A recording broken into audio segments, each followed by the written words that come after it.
Pour le bien de l'équipe de France, Kylian Mbappé doit être sur le banc pour la Coupe du Monde. On va voir tout ça dans cette vidéo. Salut à tous les gars, c'est Azial. Aujourd'hui, on se retrouve pour une nouvelle vidéo. On va parler un petit peu de l'actualité de l'équipe de France et notamment revenir sur un débat qu'il y a eu dans l'équipe. Alors que là, au moment où je tourne, il y a Côte d'Ivoire-Équateur et qu'il y a eu une énorme occasion avec une barre de la part des Équatoriens.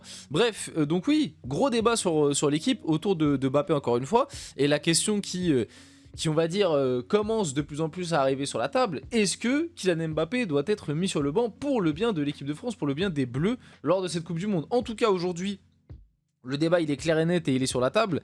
Il y a une réelle question par rapport à son positionnement, par rapport à son jeu sans ballon, par rapport à collectivement ce qu'il peut apporter. Il y a une réelle question. Et d'ailleurs, la chose qui est plutôt intéressante, même si c'est pas le sujet de cette vidéo et je pense qu'on en parlera dans une vidéo dédiée si j'ai le temps de le faire comme sujet, mais je pense que vous avez tous vu passer l'interview qu'a donné encore une fois Mbappé. D'ailleurs, vite fait par rapport à ça, Mbappé en ce moment, il a envie de parler, hein. Mbappé en ce moment il a des choses à dire parce que j'ai l'impression qu'il donne des interviews toutes les 10 minutes. Le mec en l'espace de 3 jours là il a donné je crois 5 ou 6 interviews avec à chaque fois des choses intéressantes qui est dedans. Et la dernière là qui est sortie du coup dans la journée, enfin hier au moment où vous voyez tout ça, dans cette interview il a déclaré qu'il était conscient qu'il fallait plus défendre. Et j'en ai vu beaucoup commencer à dire ah ça y est il a compris il va défendre, mais en fait moi le problème de ça c'est que lors du The Bridge, qui a été tourné au mois de mars, il avait dit la même chose. Enfin, en tout cas, on lui avait posé aussi la question et il avait dit oui, je suis conscient que quand je défends, ça aide l'équipe, etc. Mais c'est pas pour autant que je vais le faire. Et d'ailleurs, on l'a vu après le The Bridge, son jeu sans ballon, etc. ne s'est pas amélioré, bien au contraire. Bien au contraire, tu vois. Il l'a un petit peu fait par-ci par-là, mais globalement, ça restait très léger. Donc c'est pour ça que moi, sur cette Coupe du Monde, je pense qu'il va essayer un maximum de le faire, mais est-ce qu'il va réussir à le faire et est-ce que ça va tenir sur la durée? Je ne pense pas, tu vois. Je ne pense pas. Donc bref, vite fait aussi un petit mot, non j'en parlerai dans d'autres. Je voulais parler vite fait de Allemagne Curaçao mais c'est pas grave, on le fera dans une autre. Avant que la vidéo commence, n'hésitez pas à liker, commenter, partager, vous abonner, ça fait toujours plaisir, ça aide pour le développement de la chaîne. N'hésitez pas aussi à activer la cloche des notifications, à booster les vidéos, et nous du coup on va y aller dès maintenant pour parler un petit peu de tout ça. Donc le débat a été fait sur l'équipe, pour le bien des Bleus, Kylian Mbappé doit-il être remplaçant, pardon. Et notamment il y a eu une petite déclat du Guillemets qui a dit je suis pour le replacement de Kylian Mbappé s'il a le déclic dans sa tête et qu'il se remet à jouer dans son registre. C'est-à-dire que globalement, la chose qui était dite sur l'équipe et qui est très juste, hein, c'est qu'aujourd'hui, on va pas se mentir, on peut faire des débats sur ouais, Mbappé, est-ce qu'il faut le mettre sur le banc, etc. Mais on sait très bien que ça n'arrivera pas. On sait très bien que ça n'arrivera pas parce que c'est Didier Deschamps, parce qu'aujourd'hui mettre Mbappé sur le banc, tu mettrais le feu à l'équipe de France, que c'est le capitaine, que c'est le plus gros statut de cette équipe, que c'est médiatiquement aussi le plus gros joueur. Donc aujourd'hui, mettre Mbappé sur le banc, ça n'arrivera pas. Mais malgré tout, il y a une problématique. T'as une problématique avec Dembélé dans ce rôle de numéro 9 où il apporte pas forcément toujours satisfaction. T'as une vraie problématique. Donc il faut quand même se poser des questions, il faut quand même réfléchir à qu'est-ce que tu pourrais faire pour que ça aille mieux. Et on va dire la chose qui, sur le papier, pourrait être potentiellement la meilleure, c'est de revoir un Mbappé passer à gauche, et surtout un Mbappé qui, comme le dit Hugo Guillemets, a le déclic dans sa tête et se met en fait à jouer dans son registre, mais aussi à penser équipe. C'est-à-dire que si Mbappé, imaginons, il y a un remplacement à gauche, que je vais pas vous mentir non plus, chose que je ne vois pas arriver, mais imaginons, Deschamps, d'un coup, il a une illumination. Il repasse sur un 4-2-3, un 4-3-3, il met 4-3-3 plus pour moi, parce que comme moi je vous ai déjà expliqué, pour moi si tu mets Dembélé en 9 il faut jouer en 4-3-3, parce que Dembélé il a besoin d'un peu d'espace, de liberté. Si tu lui mets un numéro 10 à côté de lui, je pense que ça peut être moins performant. Et en plus de ça, mettre Mbappé à gauche avec Dembélé en 9 et un numéro 10 pour moi, ce n'est pas viable. Donc repasser en 4-3-3, mettre Dembélé en 9, Mbappé à gauche. Mais si Mbappé tu le repasses à gauche et qu'il fait pas les efforts et qu'il se met à jouer comme lui il a envie, il se déplace un peu n'importe où, voilà, il est individualiste, etc. Comme ce qu'on a vu sur les dernières semaines, derniers mois, bah en fait ça changera pas le problème. Mbappé sera toujours un problème. Et de toute façon, comme je vous l'ai dit depuis un moment sur cette chaîne, malheureusement pour lui, parce que c'est lui qui a voulu devenir comme ça au fur et à mesure de la trajectoire de sa carrière, mais aujourd'hui Mbappé, tu peux le mettre à droite, à gauche, en pointe, c'est un problème. Il posera toujours des problèmes, ce sera toujours un casse-tête parce que malheureusement le joueur n'a pas voulu s'adapter au football actuel de clubs de très très haut niveau. Enfin, tu sais, il y a des trucs, au bout d'un moment, je suis désolé, c'est grotesque. Quand Mbappé, et peut-être que c'est pour ça aussi qu'il a fait cette déclat où il a dit oui, je vais me mettre à plus défendre, etc. pour le mondial, parce que il y a quand même un graphique, et on en avait parlé sur la chaîne, mais moi je trouve que c'est. Moi je suis désolé, mais c'est ridicule quand t'es censé être l'un des meilleurs joueurs du monde et que un graphique de l'activité sans ballon, t'arrives dernier derrière des gardiens. Tu vois, je sais pas si on se rend compte de la dinguerie. Kylian Mbappé qui est dernier derrière des gardiens en termes d'activité défensive, de contribution défensive dans les matchs. Enfin, moi je suis désolé, hein, mais moi je suis à la place d'Mbappé, j'ai honte. Moi j'ai honte. Moi je veux bien le truc de défends pas, je joue comme Messi et CR7 sur la fin de leur carrière. Mais là quand même c'est honteux.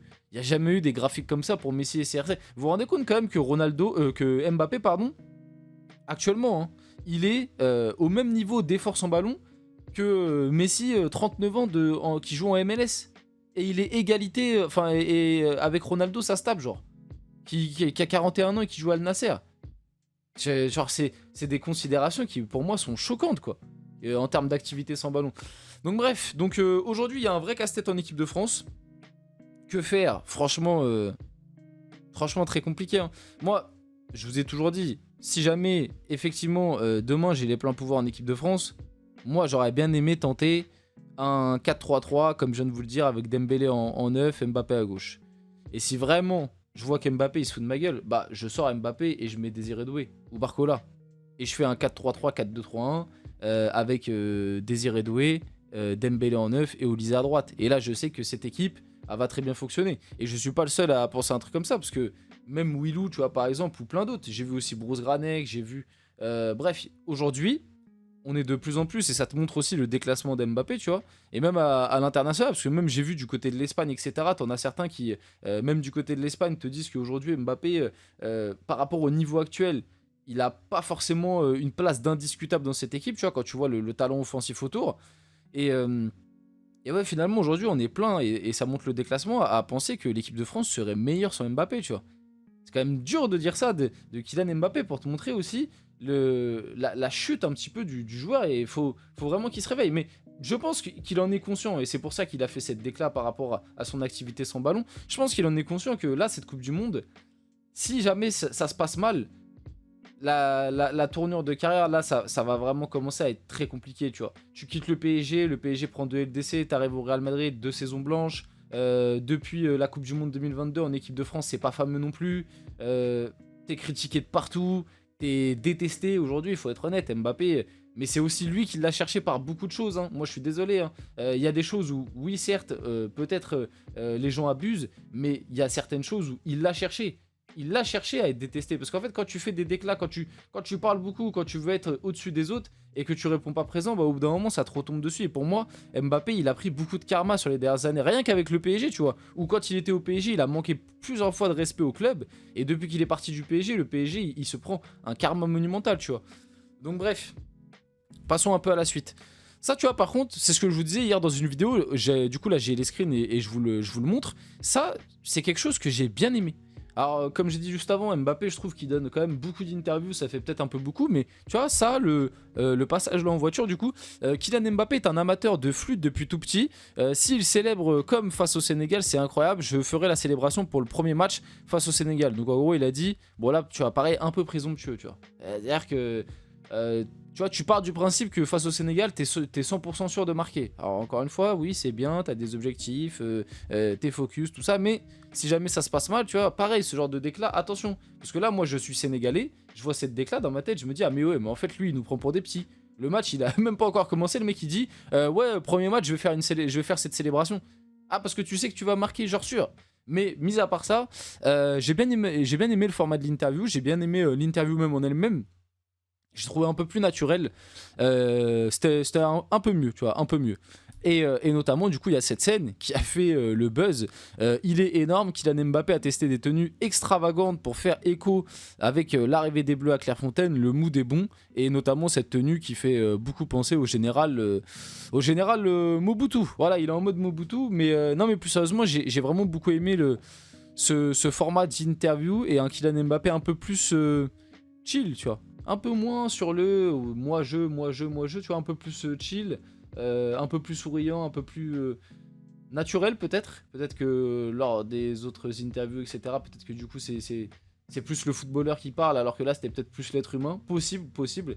Mais j'ai préféré, tu vois. Ça, j'ai bien aimé. Tu vois, limite, il m'a redonné un peu de sympathie avec cette interview. Le problème, c'est que juste après, il va te faire une interview sur M6 où il redevient détestable. Tu vois. C'est ça tout le paradoxe de Kylian Mbappé. Et puis dès que je vais le voir au prochain match et que je vais voir qu'il se fout de la gueule du monde, bah, je vais encore avoir envie de le critiquer. Mais bref, on arrive sur la fin de cette vidéo. J'espère qu'elle vous a plu. Si c'est le cas, n'hésitez pas à liker, commenter, partager, vous abonner. Les gars, c'était Azial et on se retrouve très rapidement pour une prochaine vidéo.